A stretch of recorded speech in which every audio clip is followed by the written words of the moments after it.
Big pass நேயர்களுக்கு வணக்கம். So லைவ்ல பார்த்தோம் அப்படின்னா கானா வினோத் அவரோட கேஷ் பாக்ஸ் எடுத்துகிட்டு கிளம்ப போகிறார். ரொம்ப இமோஷனலாக இருக்குது இந்த மொமெண்ட் பார்க்குறதுக்கு. ரொம்ப பெயின்ஃபுல்லாக இருக்குது. ஏன்னா அவருக்கு வெளி உலக வாழ்க்கை தெரியாது. வெளி உலகத்தில் அவருக்காக அவர் தான் டைட்டில் அடிப்பார் அப்படின்னு இத்தனை நாள் நம்ம நினச்சிட்டு இருந்தோம். பட் அது எல்லாமே ஒரு நிமிஷத்தில் தவிடுபடி ஆயிடுச்சோ அப்படின்ற மாதிரி வருத்தமாக இருக்குது. ஆனால் அந்த மனுஷன் இந்த வீட்டில் அவ்வளோ பேரை சம்பாதிச்சு வச்சுருக்கார். பட் ஒரு விஷயம் புரிஞ்சுக்கோங்க, அந்த மனுஷன் அந்த 95 நாள் பணத்தையும் எடுத்துகிட்டு போகிறாரு.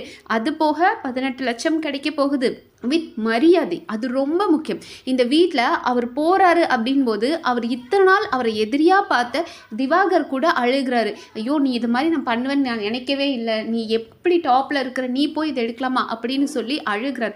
ஒவ்வொருத்தரும் அவருக்காக அழுகிறாங்க. அது ரம்யாவாகட்டும், கெமி ஆகட்டும், அவங்கெல்லாம் அவ்வளோ இமோஷ்னலாக அழுகிறாங்க.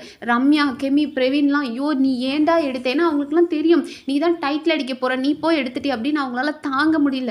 ரம்யாலாம் நான் எவ்வளோ சொன்னேன். ஏன்னா ரம்யா, கெமி எல்லாம் பல நேரங்களில் இன்டெரக்டாக வினோத் கிட்ட கன்வே பண்ணாங்க, நீ தான் டைட்டில் அடிக்க போகிற அப்படின்னு. அந்த மனுஷனுக்கு அது புரியல போல இருக்குது. ஸோ அப்படி சொல்லி நீ எடுத்துட்டியே அப்படின்ற மாதிரி எல்லாரும் வருத்தப்பட்டாங்க.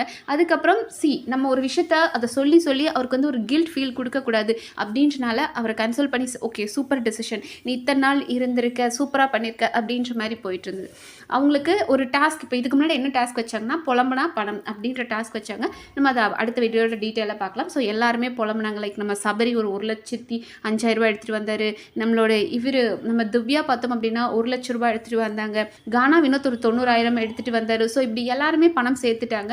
ஸோ 18 லட்சத்துக்கு கொஞ்சம் ஒரு 30,000 என்னமோ தான் கம்மியாக இருந்தது, அவ்வளோதான். மற்றபடி இந்த 18 லட்சம் அப்படின் போது இது ரொம்ப பெரிய அமௌண்ட். ஒரு சில மிடில் கிளாஸ் ஃபேமிலி, இப்போ எனக்கெல்லாம் 18 லட்சம் அப்படின்றது எங்கே இருக்குது அப்படின்ற மாதிரி தான் தோணும். ஸோ அந்த மாதிரி இருந்து பார்க்கும்போது கஷ்டப்படுறவங்களுக்கு 18 லட்சம்ன்றது ரொம்ப பெரிய ஹியூஜ் அமௌண்ட். இது எங்கே நம்ம கையை விட்டு போயிருமோ அப்படின்ற பயம் அந்த மனுஷனுக்கு வந்துருச்சு. ஏன்னா அரோராவும் அந்த பணத்தை எடுக்கிற ஐடியாவில் தான் இருந்தாங்க. அரோரா இந்த கேஷ் பாக்ஸ் அவங்க வந்துட்டு ரியா வந்திருந்தாங்க இல்லையா, அப்போவே ரியாட்ட கேட்டு கிளியர் பண்ணாங்க, நான் கேஷ் பாக்ஸ் எடுக்கட்டுமா அப்படின்னு. ரியா நீ எடுக்காத அப்படின்ட்டாங்க. ஆனால் இவங்களுக்கு எடுக்கணுன்ற தாட் தான் இருந்துச்சு. ஒருவேளை அவங்க கையில் டிக்கெட்டு ஃபினாலே எடுக்கலை இல்லாமல் இருந்தது அப்படின்னா டெஃபினட்டாக அரோரா இந்த பணத்தை எப்போயோ ஒரு 5 லட்சம் வந்திருந்தா கூட அவங்க எடுத்துகிட்டு போயிருப்பாங்க. ஏன்னா அவங்க எடுக்கணும்னு ரொம்ப ஆசைப்பட்டாங்க. இந்த 18 லட்சம் அப்படின்றதுக்கப்புறம் எல்லாருக்குமே மைண்ட் மாறிடுச்சு. அது விக்கல்ஸ் ஆகட்டும், அரோரா ஆகட்டும், எல்லாருமே எடுத்துடலாமா, ஏன் சாண்ட்ரா அப்படியே வெயிட் பண்ணி தான் இருந்தாங்க. எல்லாருக்குமே எடுக்கலான்ற ஐடியா வந்துருச்சு. 20 லட்சம் சரி ரவுண்டாக வரட்டும், இன்னும் ஏதாவது ஒரு டாஸ்க் வைப்பாங்க, அதில் அந்த 3 லட்ச ரூபாய் போட்டு 20 லட்சமாக நம்ம எடுத்துடலாமா அப்படின்ற ஐடியா இருந்தாங்க. அண்ட் அரோரா வந்து 80% எடுக்கிற மாதிரி தான் தாட்டில் இருந்தாங்க.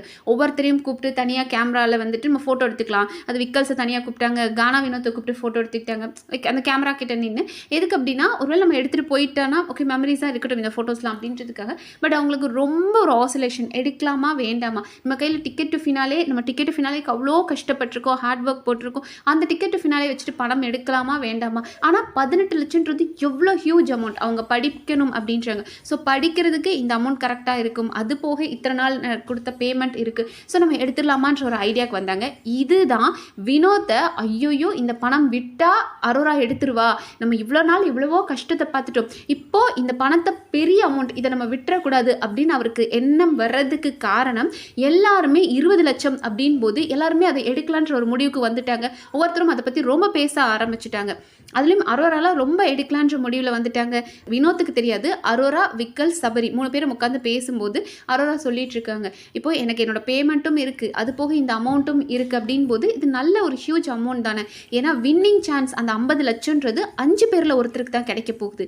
ஆனால் இந்த பணம் கண்டிப்பாக பாசிபிலிட்டி இருக்குது, நான் நினச்சா எனக்கு எடுத்துக்கலாம். அப்படி இருக்கும்போது வின்னருக்கு தான் 50 லட்சம், ரன்னருக்கு ஒன்றுமே கிடையாது. அப்படி இருக்கும்போது நான் ஏன் இதை எடுக்காமல் இருக்கணும், நான் எடுத்தால் என்னோட ஸ்டடீஸ்க்கு எல்லாத்துக்குமே யூஸ் ஆகுமே அப்படின்ற மாதிரி அந்த மனுஷன் ரொம்ப கஷ்டப்பட்டார். அப்படின்ற மாதிரி அவங்க அரோரா யோசிச்சுட்டு இருந்தாங்க. பட் இது வினோத்துக்கு தெரியாது. ஏன்னா ஒரு சிலர் வந்துட்டு அரோரா தான் இன்ஃப்ளூயன்ஸ் பண்ணுறாங்க அப்படின்றாங்க. அரோராவே ஆக்சுவலி எடுக்கிற டெசிஷன்லாம் இருந்தாங்க. ஒருவேளை இன்னும் ஒரு டாஸ்க் வச்சு 20 லட்சம் வந்துச்சுன்னா ஃபஸ்ட்டாக போட்டு எடுக்கிறது அரோராவை தான் இருப்பாங்க. ஏன்னா அவங்க வந்த முதல் நாளே சொல்லிட்டாங்க, நான் இங்கே வந்ததே கேம் ஆடுறதுக்கு வேறு எதுக்குமே கிடையாது, பணம் எனக்கு தேவைப்படுது, என்னோட படிப்பு செலவுக்கு நான் போய் படிக்கிறதுக்கு எனக்கு பணம் வேணும் அப்படின்னாங்க. ஸோ பணத்தை எங்கே அரோரா எடுத்துருவாளோ அப்படின்ற ஒரு பதட்டம் தான் வினோத்தை இவ்வளோ சீக்கிரம் எடுக்க வச்சுச்சு. ஏன்னா இருக்கிறதும் போயிடுச்சுன்னா என்ன பண்ணுது. இப்போ சாண்டியெல்லாம் பார்த்தோம் அப்படின்னா ரன்னர் தான், அவருக்கு ஒன்றுமே கொடுக்கல, வின்னருக்கு மட்டும் தான் அமௌண்ட், ரன்னருக்கு ஒன்றும் கொடுக்க மாட்டாங்க. அப்படி நம்ம ஒன்றும் இல்லாமல் போயிட்டா என்ன பண்ணுறது. இதுக்கு முன்னாடியே நம்ம எவ்வளோ கஷ்டத்தை பார்த்துருக்கோம். ஆனால் இப்போ இந்த அமௌண்ட் நம்ம கையில் போய் விட்டுறக்கூடாது அப்படின்னு நினச்சி இதுக்கு முன்னாடி நம்ம நிறைய ஊதாரியாக இருந்து செலவு பண்ணிட்டோம், கஷ்டப்பட்டுட்டோம். பட் இதுக்கு மேலே நம்ம இதை விட்டுறக்கூடாது அப்படின்னு நினச்சிட்டாரு. அண்ட் மோரோவர் அவரோட பயமே வேறு யாராவது எடுக்கிறதுக்குள்ளே இந்த பெரிய அமௌண்ட்டை நம்ம விட்டுறக்கூடாது அப்படின்னு நினச்சாரு. ஸோ மனுஷன் அப்படியே ஏதோ கேரட் அல்வா என்னமோ சாப்பிட்டுக்கிட்டே இருந்தார். பார்த்தா அரோரா வேற பக்கத்தில் எடுக்கிற ஸ்டேஜில் நின்றுக்கிட்டே இருந்தாங்க. அப்படியே அரோராவுக்கு கொஞ்சம் அல்வாவை ஊட்டி விட்டுட்டு, இந்தாம்மா நீ இந்த அல்வாவை சாப்பிடு, நான் கேஷ் பாக்ஸ் எடுத்துக்கிறேன் அப்படின்னு சொல்லி மனுஷன் கேஷ் பாக்ஸை எடுத்துட்டாரு. பட் அவர் எடுக்க போகிறாருன்றது எல்லாருக்குமே ஓரளவுக்கு ஃபர்ஸ்ட்டே தெரிஞ்சு. சபரி எல்லாம் கெஸ் பண்ணிட்டார். அந்த மனுஷன் ஒரு மாதிரி பதட்டமாக சுற்றுறாரு, இதை பற்றியே கேட்டுட்ருக்காரு. ஏன்னா இன்னும் ஏதாவது ஒரு டாஸ்க் வைப்பாங்களா, ரவுண்டாக 20 லட்சம் ஆயிருமா அப்படின்ற மாதிரி யோசிச்சுட்டு இருந்தார். அவர் எடுத்ததுக்கப்புறம் ரொம்ப இமோஷனலாக அழுதார், பிரேக் டவுன் ஆகிட்டார், அழுக ஆரம்பிச்சிட்டாரு. ஏன்னா அவருக்கு என்ன பயம்னா, நான் இதையும் விட்டுட்டேன்னா நான் என்ன பண்ணுவேன், என் குடும்பத்துக்கு நான் இதுக்கு முன்னாடி ஒரு 20 வருஷம் இண்டஸ்ட்ரியில் இருந்தேன்றாரு. ஸோ அவ்வளோ இருந்தும் நம்ம பெருசாக குடும்பத்துக்கு செய்யலை. ஆனால் இப்போ இது என் ஃபேமிலிக்கு, என் பசங்க படிப்புக்கு எல்லாத்துக்குமே யூஸ் ஆகும். இந்த அமௌண்ட் எனக்கு பெரிய அமௌண்ட் தான், நான் இதையும் விட்டுறக்கூடாது அப்படின்ற மாதிரி ஒரு ஃபீல் பண்ணி அழுதாரு. அத்தனை பேரும் அழுதாங்க. இந்த ராஜ மரியாதைன்னு வாங்கலையா, அந்த மாதிரி அவருக்கு அவ்வளோ ரெஸ்பெக்ட் கொடுக்குறாங்க எல்லாருமே. ஒரு பக்கம் அந்த மனுஷன் போகிறாருன்னு ஒரு பக்கம் அழுகிறாங்க, இன்னொரு பக்கம் அவன் எடுத்த டெசிஷன் கரெக்ட், அவனை நம்ம கில்ட்டாக ஃபீல் பண்ண வைக்கக்கூடாது, நம்ம எதாவது தப்பாக டெசிஷன் எடுத்துட்டோம் அப்படின்னு யாரும் கில்ட்டி அவருக்கு ஃபீல் கொடுக்கக்கூடாதுன்றதுக்காக சூப்பர் நீ பண்ணது கரெக்ட் தான், உன் ஃபேமிலிக்கு இது யூஸ் ஆகும் அப்படின்னு அவர் அப்ரிஷியேட் பண்ணுறாங்க. அண்ட் பிக் பாஸ் அவ்வளோ பேசினார். யார் என்ன சொன்னாலும் நீ பரவாயில்ல, நீ சூப்பராக விளையாடி இருக்க, இன்னைக்கு இது நீ லட்சங்கள் எடுத்துக்கலாம், ஆனால் நீ கோடைகளில் உனக்கு கிடைக்க போகுது, அதுக்கு ரொம்ப ரொம்ப தூரம் இல்லை. நீங்கள் தலை நிமிர்ந்து நிற்கணும். ஏன்னா ஒரு தலை குனிஞ்சு அழுது உடஞ்செல்லாம் பார்க்கும்போது நீங்கள் தலை நிமிர்ந்து இங்கேருந்து போகணும் அப்படின்னாரு. அண்ட் இனி உங்களுக்கு கிடைக்கிறத தக்க வச்சுக்கோங்க அப்படின்ற ஒரு வார்த்தையை சொன்னார். அதாவது டைட்டிலே அவருக்கு தான் கொடுக்க வேண்டியது. பட் அவருக்கு ஒரு பயம் அந்த பயத்தினால் அதை அவர் எடுத்துட்டார். அவருக்கு ஒரு சில விஷயங்கள் புரியலை. ஓகே, லைக் ஆடியன்ஸ் அவர் எந்திரிச்சு நின்னாலே அப்படி ஒரு சப்போர்ட் கொடுப்பாங்க, அவரை பார்த்தாலே அவர் பேசினாலே அவ்வளோ கிளாப்ஸ் இருக்குது, அப்போ ஆடியன்ஸ் கிட்ட நமக்கு பெரிய ரீச் இருக்குது அப்படின்றது அந்த மனுஷன் மறந்துட்டார்.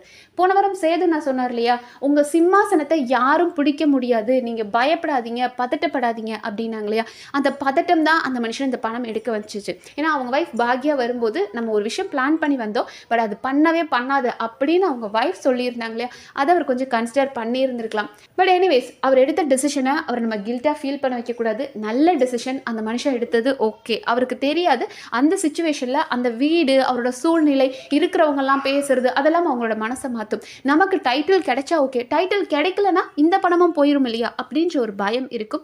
ஸோ அந்த ஒரு பயத்தில் எடுத்துட்டார். But okay, super. 18 லட்சம்ன்றது சாதாரண அமௌண்ட் கிடையாது. அது போக அவரோட பேமெண்ட் லாஸ்ட் வீக் மறுபடியும் வருவார். ஸோ இந்த பேமெண்ட்லாம் வச்சு பார்க்கும்போது சூப்பரான அமௌண்ட் தான். அந்த மனுஷன் சூப்பராக விளையாடி இருக்கார். ப்ளஸ் நிறைய பேர் அவருக்காக இன்னைக்கு ஃபீல் பண்ணுறாங்க இல்லையா, அவர் நிறைய நல்ல உள்ளங்களை சேர்த்துட்டு போயிருக்கார். அவரோட சென்ட் ஆஃப் அப்படின்றது வேற லெவலில் இருக்குது. அவருக்காக அத்தனை பேரும் அழுகிறாங்க. அவருக்காக பிக் பாஸ் சொல்கிறாரு, என்ன நீ மறந்துடக்கூடாது, இன்னைக்கு நீ இங்கே இவ்வளோ பணம் எடுத்துகிட்டு போவ, நாளைக்கு மறுபடியும் என்கிட்ட உள்ளே வரணும் அப்படின்றாரு.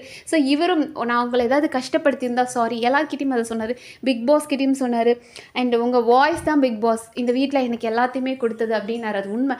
எத்தனை இடங்கள் அவங்க உடஞ்சி நிற்கும் போதும் அந்த குரல் தான் அவங்களை தேத்தி கொண்டு வரும்.